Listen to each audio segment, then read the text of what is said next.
Boa noite, pessoal. Estamos começando um novo programa do Jornal da Cidade, o JC Entrevista. A proposta é muito simples, a gente vai trazer toda semana um convidado ou convidada para bater um papo de meia hora para falar sobre assuntos de interesse de Poços de Caldas e da região. E para estrear o programa, uma visita ilustre, prefeito de Andradas, o Rodrigo Lopes. O Rodrigo, ele é prefeito em Andradas, ele está exercendo o seu segundo mandato, ele foi eleito em 2013. 2016 ele foi reeleito, né, com uma aprovação muito expressiva, né, Rodrigo? O Rodrigo também foi servidor público da Câmara Municipal de Andradas, professor de Geografia, presidente do SAMU Regional. Tem mais alguma coisa que eu esqueci? Isso, diretor da Associação Diretor da Associação Mineira dos Municípios, AMM.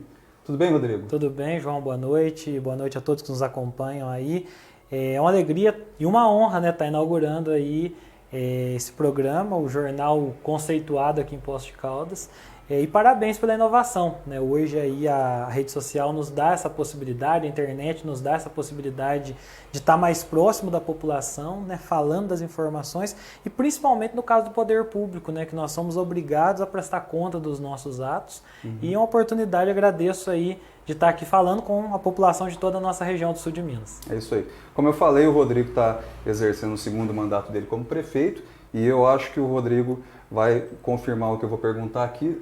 Possivelmente deve ser o momento financeiro mais difícil, né, da sua passagem pela Prefeitura de Andradas por conta das questões aí do débito, né, que o Estado tem com municípios, não só com Andradas, mas com vários municípios do Sim, Minas, João, né? a gente vivenciou já desde 2013 um momento de declínio aí da situação financeira. Nós tivemos o auge, o mandato de 2005 a 2008 foi período de o recessão, auge, né? Foi um momento bom e depois o negócio começou a dificultar. Então, em 2013 a gente já pegou uma situação bastante complicada. E as coisas foram caminhando. Quando a gente teve o governo Pimentel, então a situação ela entrou num caminho sem volta. 2014, 2015, 2016 ainda foi, né, contornando. A partir de 2017 começou a ter retenção de recursos de transferência constitucional, de ICMS, de PVA, de Fundeb. Então isso foi dificultando muito, porque esse é um dinheiro que ele não é do Estado, é um dinheiro que constitucionalmente 25% do ICMS que o cidadão paga é da Prefeitura e tem que voltar, né, para os municípios aí de acordo com as notas fiscais, com o VAF, né, valor adicionado fiscal que é emitido. Então nós tivemos que fazer muitos ajustes, né, tivemos aí que estar enxugando a equipe por diversas vezes, e aí quando você fazia um esforço, falou, agora o negócio entrou nos eixos, o governo vinha segurar mais dinheiro, e isso foi até o final de janeiro de 2019. O governo Zema ainda fez retenção de recursos, mas aí ele se mostrou um governo diferente, né? A gente percebeu aí que a partir de fevereiro ele decidiu dialogar com os municípios, falou, não vou mais atrasar o meu e vamos procurar uma alternativa de parcelamento. E aí teve, né, um contexto onde a Associação Mineira ela protagonizou esse processo de negociação. E a gente conseguiu um negócio ruim, né? Nós parcelamos uma dívida passada em 33 vezes para começar a receber em 2020, né? Janeiro de 2020. Janeiro, né? Janeiro de 2020, ou seja, o prefeito que está nesse mandato, no meu caso, que não posso mais ser candidato à reeleição, eu vou deixar aí 21 parcelas para o próximo mandato. Vou receber 12 dentro do meu mandato e vou de um dinheiro que foi tirado nosso, no caso de Andradas. São quase 8 milhões dessas transferências e mais as da saúde que dão mais uns 8 milhões. Então, assim, para um município que tem um orçamento de 100 milhões, isso é muito, muito dinheiro. Então é em torno de 16 milhões que está retido. Isso, de Andradas, né? 16 milhões. 16 milhões, então né? é um dinheiro muito grande que dificulta muito o dia a dia da administração. Na prática, você falou agora há pouco que uma das primeiras medidas que você fez em relação à questão aí da retenção desses recursos foi redução de cargos, né? Alguma coisa Isso, assim. a gente... O que impactou assim, no dia a dia assim, do andradense? Olha, na verdade a gente procurou fazer, eu sobrecarreguei as chefias, né? Cargo comissionado. A gente fez um corte de 20% dos cargos comissionados, então houve fusão de secretarias, fusão de setores, e a gente procurou, na medida do possível, não afetar a população. A prefeitura ela já trabalhava 6 horas de atendimento ao público, continuou o mesmo atendimento, E o posto de saúde, o que acontece? Tem alguns horários, geralmente o médico ele atende SUS de manhã, porque à tarde ele tem o consultório dele. Então, o fluxo de paciente é de manhã. Então, a unidade de saúde, que ela não tem o médico no período da tarde, a gente reduziu esse funcionamento dela, porque aí você reduz a água, você reduz a energia elétrica. Então, ou seja, não diminui uma consulta, mas a gente foi adaptando os horários, aí o faxineiro, o auxiliar administrativo que era contratado, ele pôde ser dispensado desse processo todo aí. A gente contingenciou 20% do orçamento, e os secretários têm que trabalhar hoje com uma cota né, mensal ali dentro de um gasto. A gente tem reunião semanal, controlando, quando tem uma despesa aí sazonal, ela é discutida antes, né, para a gente conseguir alinhar. Então, graças a Deus, nesse período, a gente não atrasou salário nem um mês, o 13º todo pago, a metade do 13º de 2019 já está pago agora no mês de julho, então nós temos a outra metade apenas. E nesses 6 anos e meio, 90 obras entregues no município, né? Obras de pequeno, médio e grande porte, mas que atuam aí diretamente no dia a dia do cidadão, e mais de 60 veículos que a gente renovou a frota. Então isso foi um grande desafio, sabe? Nós não vivemos a tranquilidade de falar assim, tá tudo tranquilo, tem dinheiro sobrando na conta, mas foi um grande exercício de gestão que foi feito nesses últimos anos. É isso que eu ia te perguntar em relação também ao impacto que essa retenção de recursos gerou em investimentos em obras, né? Sim, porque o município ele já é muito engessado. O que acontece? Existe muita crítica, no caso, aos municípios, dizendo assim, nos últimos anos os municípios aumentaram muito o número de servidores. No caso de Andradas, nós temos 41 mil habitantes, pela atualização aí do censo. Nós temos hoje lá 1.200 funcionários. Né? Metade desse funcionalismo... Todos concursados? Nós temos aí 90% concursado, que a gente está realizando concurso com uma periodicidade maior. Os contratos são, caso assim, uma licença maternidade, uma licença saúde, um afastamento. Tá? Eu tenho um processo seletivo. Hoje, o prefeito de Andradas, ele indica apenas o cargo comissionado. Eu não indico nenhum outro contrato na prefeitura. Ou é concurso ou processo seletivo, com liberdade de concorrência para qualquer cidadão de Andradas. Tem muita gente de Poços de Caldas que está trabalhando com a gente lá, professores, pessoal da área da saúde. E o que acontece nesse contexto? Metade desse funcionalismo é da educação. Sim. Nós universalizamos atendimento de creche. Então, hoje, toda criança a partir de 6 meses tem direito à creche. Então, isso, né, nós tínhamos lá menos de 50% da população atendida. Hoje é universalizado. O ensino até o 5º ano é a responsabilidade do município. Só uma escola que ainda é do Estado, estamos aguardando a possibilidade da municipalização. Mas é um número grande. Nós temos aí hoje já 20% dos nossos alunos atendidos em período integral na nossa rede municipal. Uma outra parcela grande são os profissionais da saúde, que também não tem como reduzir. Né? Então, a gestão administrativa em si, a gente trabalha lá com menos de 80 pessoas, que é o dia a dia mesmo do administrativo, né? Licitação, contabilidade, tesouraria, esses setores aí de fiscalização, e a gente tem conseguido ser eficiente, ter um resultado positivo, né? Mas a nossa folha ela gira em torno de 46%. Mas aí o que acontece? Você tem uma folha, você tem um custo mínimo que você tem que investir na saúde, que é 15%. Os municípios investem mais de 20%. E a educação, que é 25%. Então, se você pegar saúde, no nosso caso, a gente investe em torno de 30%.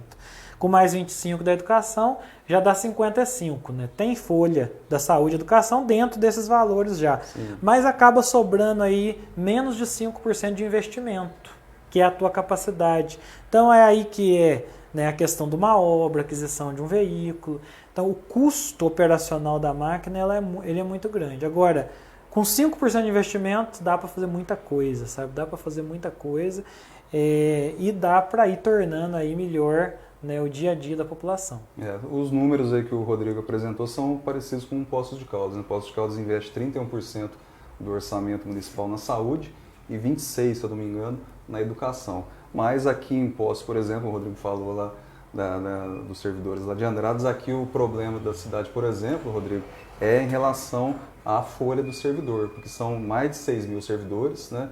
No mês de junho, segundo um balancete da prefeitura, gastou 72% da receita produzida no município para pagar salários, ou seja, então, né, vai ficar sem fazer nada, né? É um contexto de muita dificuldade, difícil, né? Porque muitas vezes o prefeito ele chega na gestão e ele se depara com um funcionalismo já efetivo, ele não consegue fazer a demissão por corte. Porque tem né? estabilidade. Isso eu ia te perguntar também. Lá em Andradas, como é que é o regime jurídico? Lá é estatutário ou seletivo? Nós somos estatutário, nós temos um Instituto de Previdência, e isso facilita muito a relação trabalhista com o servidor, ela é melhor.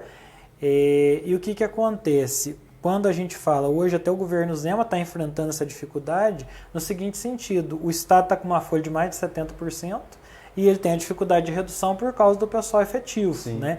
Então, a gente precisa de uma flexibilização nisso, né, para que as prefeituras consigam se organizar, consigam enxugar, e aí tem que ver o que dá para enxugar, porque tem coisa, por exemplo, você vai diminuir funcionário da educação, você vai aumentar aluno na sala de aula. Aí como que vai ficar a qualidade desse ensino? E nós temos muitos municípios que eles foram, no decorrer dos anos, dando garantias e progressões na carreira do funcionário, e hoje a situação financeira não permite isso. Então, você tem um funcionário, não que não mereça, mas às vezes ele ganhando um salário mais expressivo, que foi no momento de uma realidade diferente, e isso vai gerando essa dificuldade. A questão previdenciária foi um outro fator que nos assustou muito quando nós assumimos. O município ele passou a ser estatutário em 92, e aí a prefeitura criou um fundo previdenciário, só que de 93 até 2001 não se depositou um centavo. Os prefeitos da época se apropriaram desse recurso, gastaram de outra maneira dentro da administração, e a gente, quando assumiu aí em 2001, o Ministério Público entrou, o prefeito à época teve que fazer um termo de ajustamento de conduta. Em 2010, o prefeito quis usar de novo o dinheiro da Previdência, deu até uma CPI na época na Câmara, deu um transtorno danado. E quando nós assumimos em 2013, nós tínhamos ali uma receita, né, um saldo depositado de 19 milhões. Mas tinha que ter mais de 100. Então aí a gente foi trabalhando nisso, fazendo os aportes financeiros. Até esse mês de julho, nós aportamos para o Instituto 23 milhões de reais, que é o seguinte, eu tenho a massa capitalizada, que é quem entrou na prefeitura de janeiro de 2013 para cá. Então ele vai pagar a própria aposentadoria, é uma massa que hoje tem 11 milhões e ela já é superavitária. E a massa financeira é quem entrou até 31 de dezembro de 2012, que é uma massa que usaram o dinheiro lá atrás e que hoje é o desconto do ativo, e o que falta para pagar o aposentado eu tenho que tirar dinheiro do tesouro. É o aporte que a gente faz. E esse dinheiro não poderia mexer nele até janeiro de 2017. Eu vi que a situação podia ainda se complicar, eu fiz uma lei e mudei para 2027, 10 anos para frente. Então o dinheiro foi rendendo. Hoje, as duas massas elas vão fechar esse ano com mais de 50 milhões. E eu devo entregar ao governo, final de 2020, com mais de 60 milhões. Então isso vai dar uma estabilidade futura para o município e uma garantia para o servidor de que ele não vai ter o problema na aposentadoria dele. Certo. Rodrigo, você falou agora há pouco que você não vai poder se reeleger, evidentemente, porque você está cumprindo o seu segundo mandato.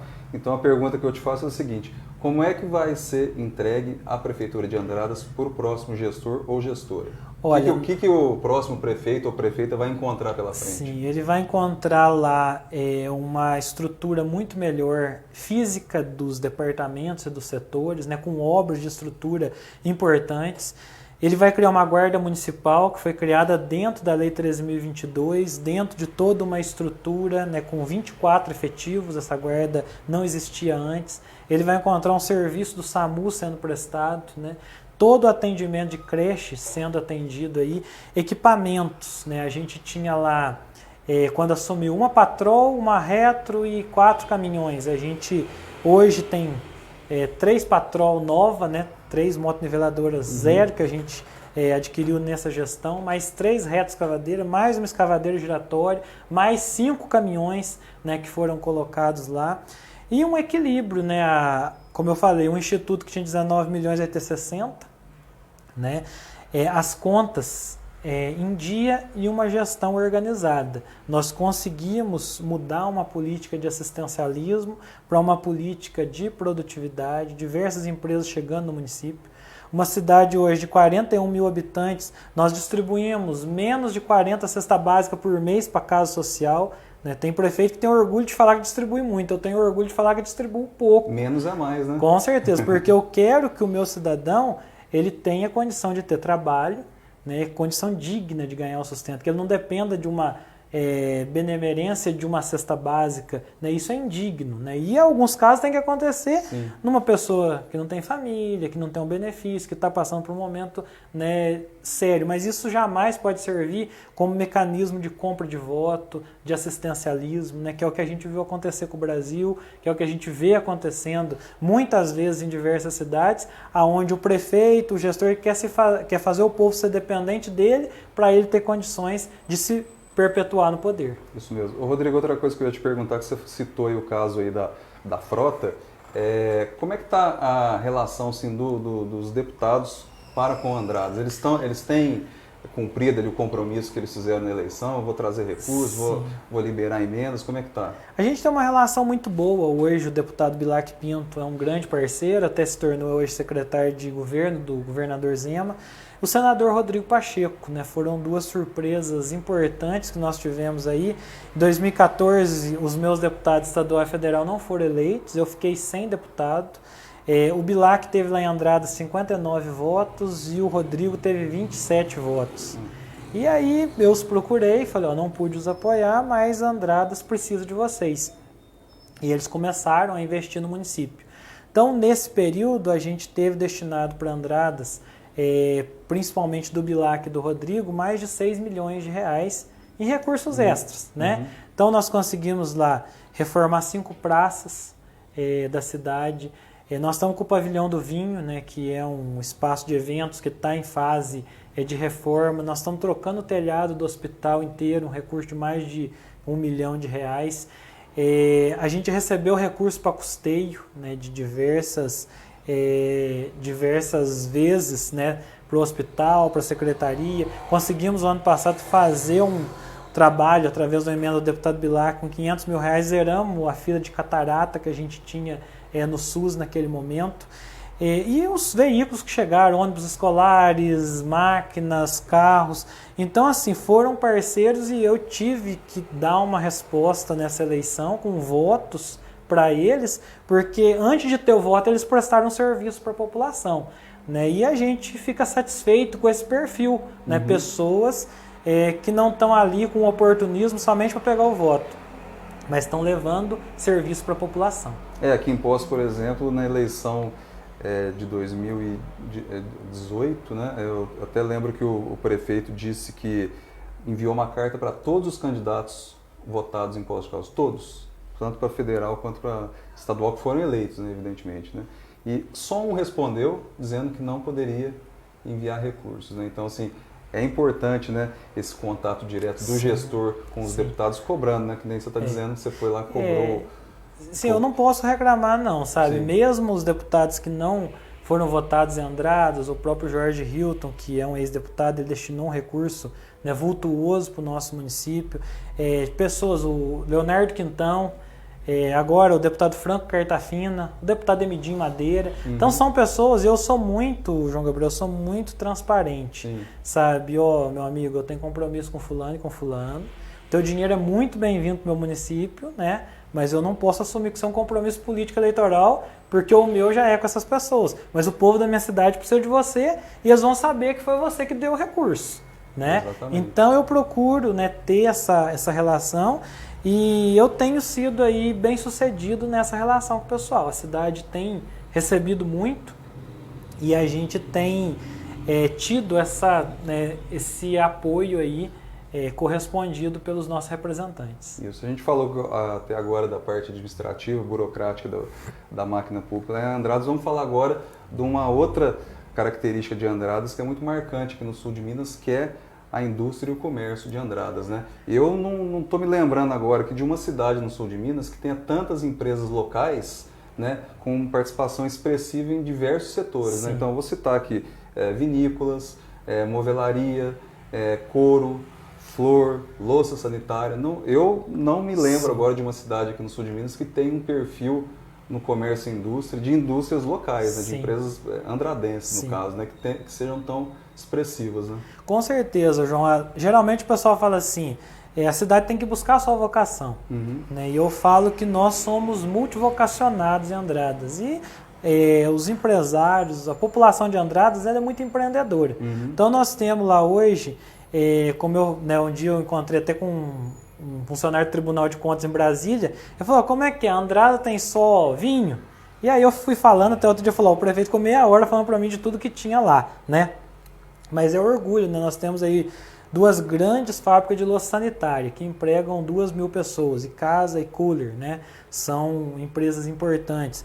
Trevisan Móveis, que, né, protagoniza aí uma qualidade excepcional da indústria moveleira. E o que é bacana é o seguinte, cada um que trabalhou na Trevisan e saiu, ele montou uma outra fábrica. Então tem uma diversidade, tem gente trabalhando com MDF, tem gente trabalhando com móvel planejado, tem gente trabalhando com móvel artesanal e tem 40 CNPJs de móveis em Andradas hoje, desde o que tenha 2 funcionários ao que tem lá 170 funcionários, né? Mas tem uma pluralidade. Nós temos lá as bolachas caseiras, os biscoitos, né? Nós temos mais de 100 fábricas. Eu até tinha esquecido de citar também. Né, que produz, né? A gente conhece carinhosamente as fábricas de rosquinha que se fala, né?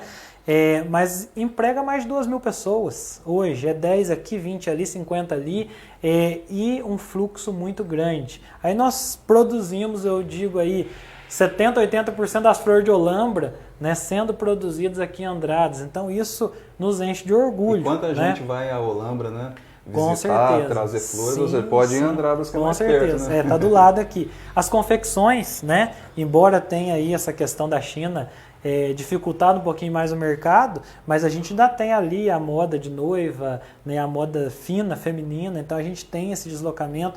A questão vinícola, que o vinho era produzido artesanal na década de 1950, depois virou um comércio de mesa na década de 80, e hoje nós temos aí os melhores vinhos do Brasil pela Casa Geraldo, né, que também é um complexo gastronômico e turístico ali, que a pessoa pode ir lá, recebe hoje mais de 100 mil turistas por ano, só a Casa Geraldo, né? Então um espaço maravilhoso, e temos as outras adegas, cada uma com a sua característica, mais artesanal, mais elaborada, e isso é que faz, né, a diferença. Melhorou muito a parte gastronômica, com bons restaurantes, e agora está chegando os hotéis, né? Nesse dia 31 de agosto se inaugura um hotel com mais 134 leitos, com uma condição de atender o turista lá, e nós temos mais 2 outros hotéis para ser inaugurado em 2020. Então o município de Andradas vai chegar perto de 500 leitos de hotelaria, proporcionando aí. Pico do Gavião, né, 40 mil turistas por ano,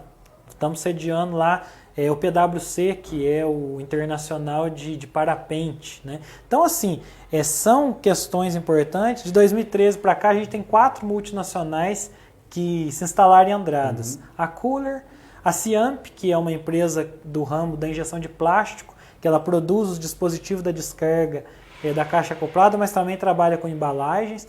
Nós temos a Geowall, que é uma empresa do ramo do beneficiamento de sucata de alumínio e de bronze, que é uma empresa argentina, e nós temos agora aqui até na rodovia que liga Andradas a Poços, a Fonte Verde, que é uma empresa do ramo da agricultura, que vai produzir tomate em estufa de vidro. É hoje uma tecnologia usada na Holanda, na Europa, né?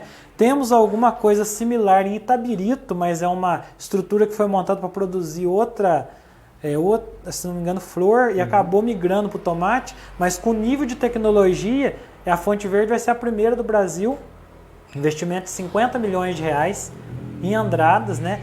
É a agricultura 4.0 chegando no Brasil, chegando em Minas Gerais, chegando em Andradas, na nossa região aí, e abrindo portas. O que acontece com isso? A cidade hoje, ela tem mais emprego do que mão de obra. 20% da minha população hoje é nordestina, né? Então a mão de obra que migrou, que hoje já está estabelecida em Andradas, e a gente, né, já tem essa convivência. Nós temos lá mais de 200 haitianos que também prestam serviço. Migração do interior de São Paulo, das cidades vizinhas. Então é uma cidade que ela está se desenvolvendo muito. Aí é um outro desafio, porque quanto mais gente, mais escola, mais posto de saúde, mais trabalho tem que ser feito. Mais serviços públicos tem que ser oferecidos, serviço público, né? Tem que ser oferecido. Não é assim tão vantajoso, né? Não. Então, assim, o crescer, ele demanda muito trabalho, muita responsabilidade, né? E muita gestão, porque é uma população que cresceu 10% em menos de 10 anos da nossa cidade. Então a gente tem que se desdobrar aí no dia a dia. Nesse último levantamento que o IBGE fez em relação à população, qual foi o percentual de crescimento de Andradas em relação ao ano passado? Você tem esse número? Em relação ao ano passado, foi o mais recente, foi né? coisa de 1%. 1%, né? Mas se você pegar o censo de 2010, que deu 37 mil habitantes, nós chegamos agora a 41. Então, 5 mil habitantes aí, 4 mil habitantes, foi mais de 10%. Então, isso é significativo, né? Ou seja, a cada ano está aumentando, pela projeção, 500, 600 pessoas. Embora eu creio que no censo de 2020, a população de Andradas ela vai configurar mais de 45 mil habitantes. Porque nós temos hoje 14 mil imóveis construídos só na sede do município. Se você multiplicar por 3, né, você já vai ter aí mais de 40 mil. E a zona rural? Né? Então, existe aí na minha concepção entre 45 e 50 mil habitantes, que a gente vai ver se confirma isso o ano que vem no censo. O Rodrigo falou aí uma lista de empresas, né, que estão instaladas em Andradas e que vão se instalar, e o que a gente percebe é que muitos desses segmentos aí que você citou, eles andam de mão dada com o turismo, né? Com certeza. O turismo hoje ele é uma indústria sem chaminé, né? E eu costumo dizer que 90% do turismo está na mão da iniciativa privada. O poder público ele tem dois papéis, o de fomentar e o de não atrapalhar, né, que é a função principal do poder público. Vai fazer um hotel, aí se a gente cria tanto empecilho que o cara desiste de empreender no município. Então, ou seja, o prefeito ele tem que ser um facilitador, né, desse processo. E o turismo ele vai trazer nossa ambição, né, é poder chegar a uma estrutura de regionalização. Poços de Caldas é uma referência para nós em turismo.